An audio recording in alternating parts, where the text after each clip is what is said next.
Hi guys, today ang video natin ay about UX10 set ng Beyblade X. Isa ito sa mga pinakamagandang bilhin kung gusto nyo magsimula maglaro ng Beyblade. So bago tayo magsimula, merong tatlong parts sa mga Beyblade. Iyon na yung blade. Doon sa first generation ang tawag natin dati attack ring.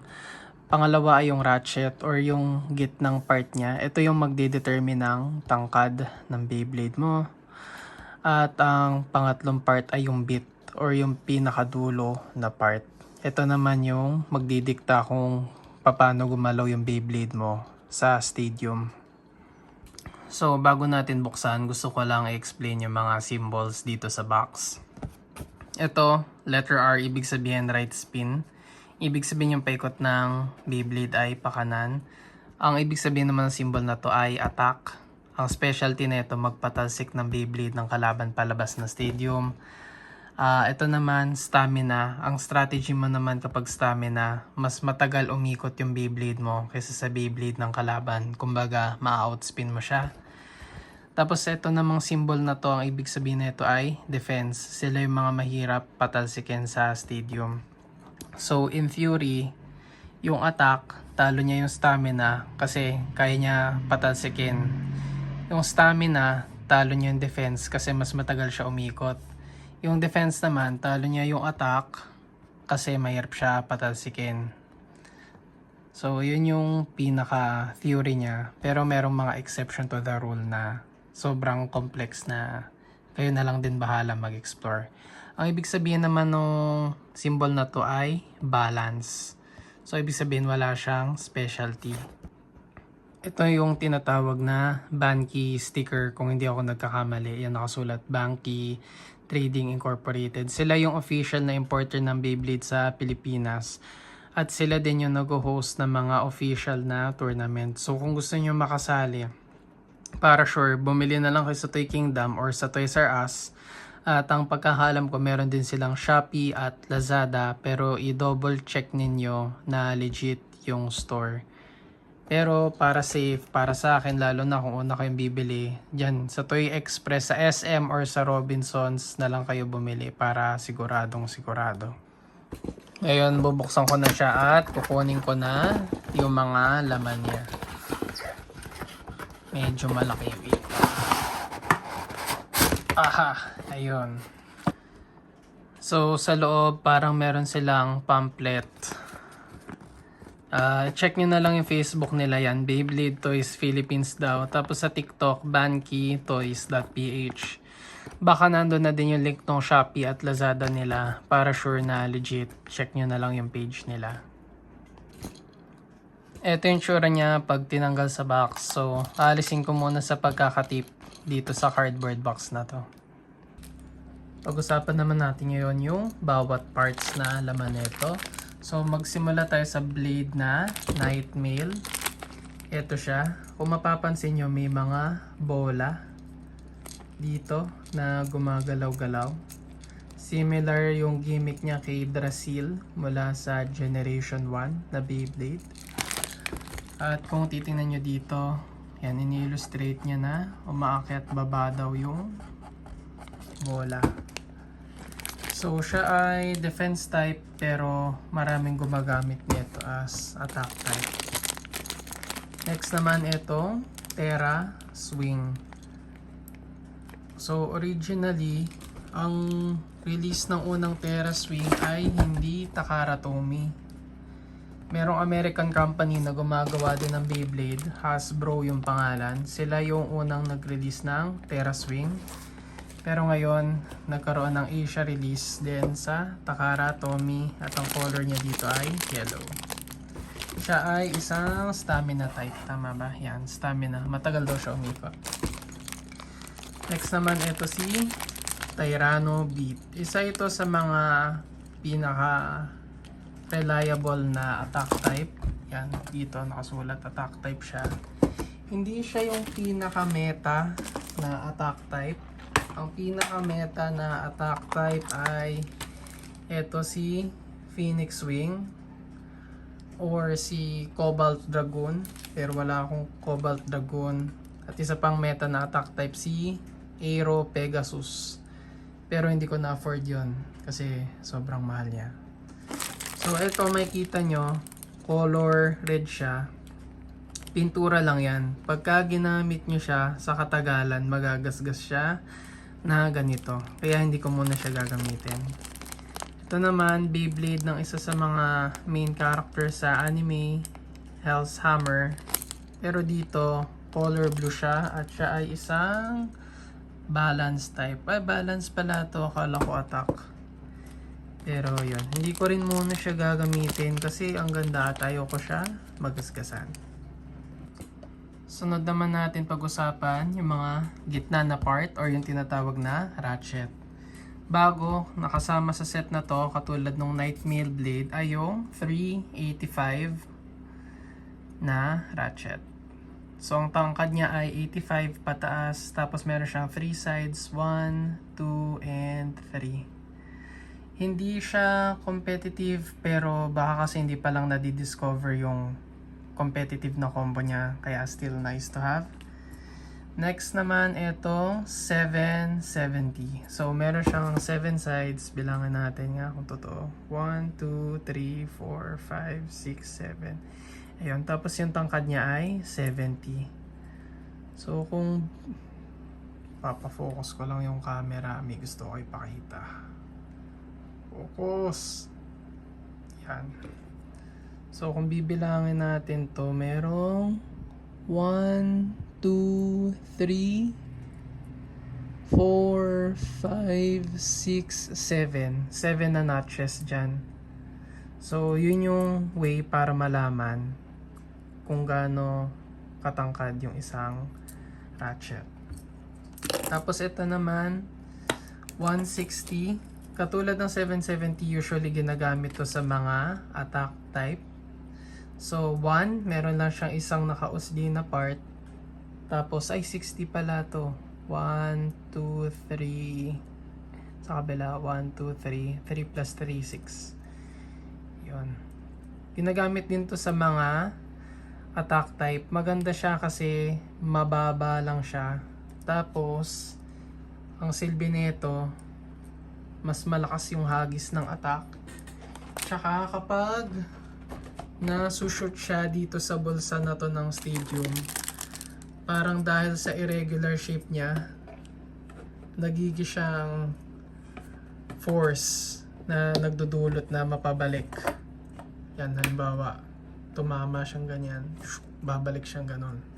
Kaya isa to sa mga competitive na parts. 160. Dito naman tayo sa mga bit. Ito yung bound spike. Nandito sa suggested combo. Focus lang natin. Sa suggested combo ni Nightmail. So, ito yung itsura niya sa anime. Pero, actually, medyo hindi competitive itong bound spike. Baka mali ako, mga bound spike fans dyan. Mga bound spike fans dyan, i-correct ninyo ako. Ang next ay ang rubber axle or ang RA. Ito ay nalaglag. Ito ay isang attack type. At yung nasa ilalim niya ay rubber. So para siyang eraser. So pag ginamit mo siya ng ginamit sa katagalan ay mapupudpud ito. Yan. Nagwawala yung Beyblade kapag ito yung ginamit mo na bit. Ang next ay ang point. Akala ko attack type to. Pero ayon sa stats, ito ay isang balance type. Pero parang nakita ko ginagamit to sa mga attack na Beyblade din minsan. Baka mali ako Baka mali ako doon Don't quote me on that. Ito naman ball. Isa ito sa mga pinaka-competitive na bit. Kasi ginagamit siya dito kay Wizard Rod. So, isa to sa mga competitive na ako. Hindi to kasama sa set ibang Beyblade to Wizard Rod, 960, tsaka ball. 960 kasi mababa. Tapos, wala masyadong kakapitan para ma-burst. Ito namang ball, maganda kasi umiiwas-iwas siya sa kalaban. Tsaka, maganda yung ikot niya, matining. Tapos, ito namang Wizard Rod na blade. maganda yung pagkakabalance niya. Pero hindi kasama yung Beyblade na to dito sa set na to. Again, gusto ko lang sabihin na mahalagang part etong ball.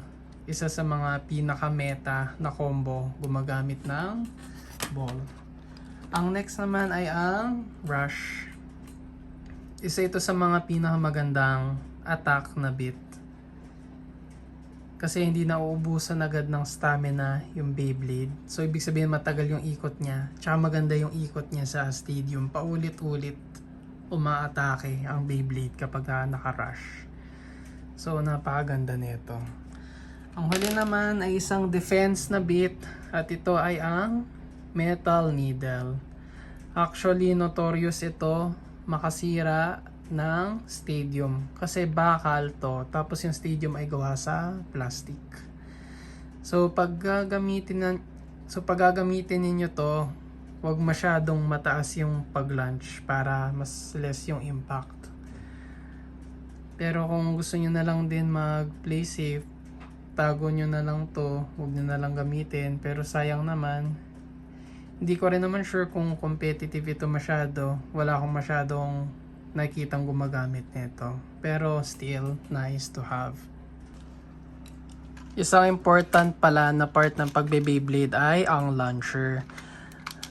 Unfortunately, itong set na to, wala pa siyang kasamang launcher. Pero ito, yung example ng launcher.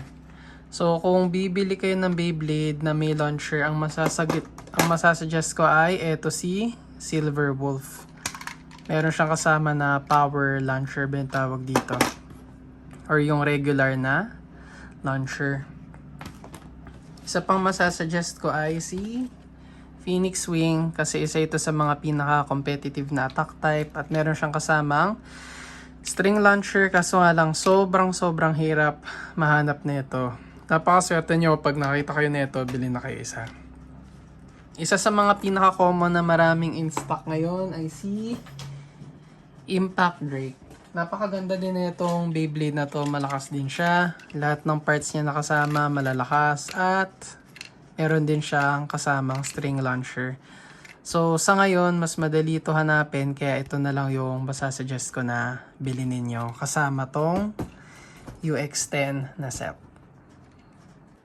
Ang boring naman ng video kung walang sample battles. Kaya buuhin na natin yung mga Beyblade. Ay, gusto ko lang pala din banggitin. Kakaiba pala yung itsura nitong 385. Kung kita ninyo to, yan o, tugma yung shape. Parang isushoot mo lang siya tapos iti-twist, nakalock na.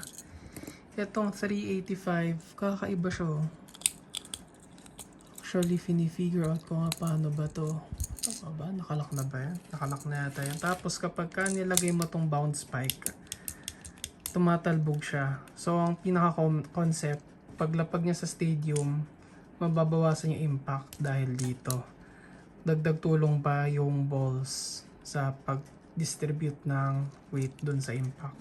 Pero syempre, in theory lang yon sa anime. Kung itatry natin yung ibang bit, katulad nitong ball, pag nilagay natin, hindi siya napipindot-pindot. Yan o. Pero pag etong bounce spike, sinama mo sa 385, yan no. Ang galing. Pangalawa, etong stamina na Terra Swing. Gagawin nating attack. Lalagyan natin etong 160 dahil pareho silang yellow. Tapos, ang mapipili ko, sige, try natin tong rubber axle. Kasi isa ito sa mga special na kasama ng UX10. Last naman, ayoko sana magasgasan to, pero sige na nga. Tyranno Beat, lagyan natin siya ng 770. Tapos rush, dahil color red lang. Tapos lahat naman sila mga magagandang pang attack. So, playtest na natin.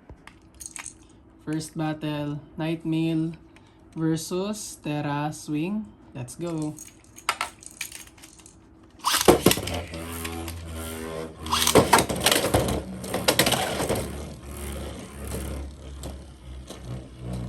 Umuuga agad si Nightmail.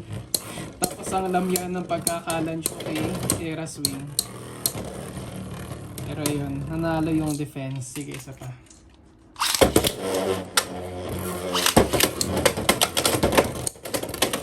Ayun no, ang aggressive ng rubber axle. Pero wala, hindi tumama. So, panalo doon si Nightmail. Next, Nightmail ulit versus Tyranno Beat. Sana manalo si Tyranno Beat dito. Oh.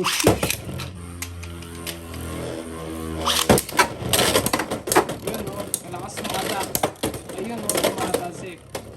Kaso lang, hindi na shoot dun sa pocket.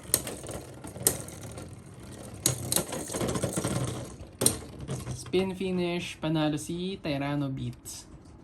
Uy, wala pang gas-gas. Ang ganda naman ng pagkakapintura dito.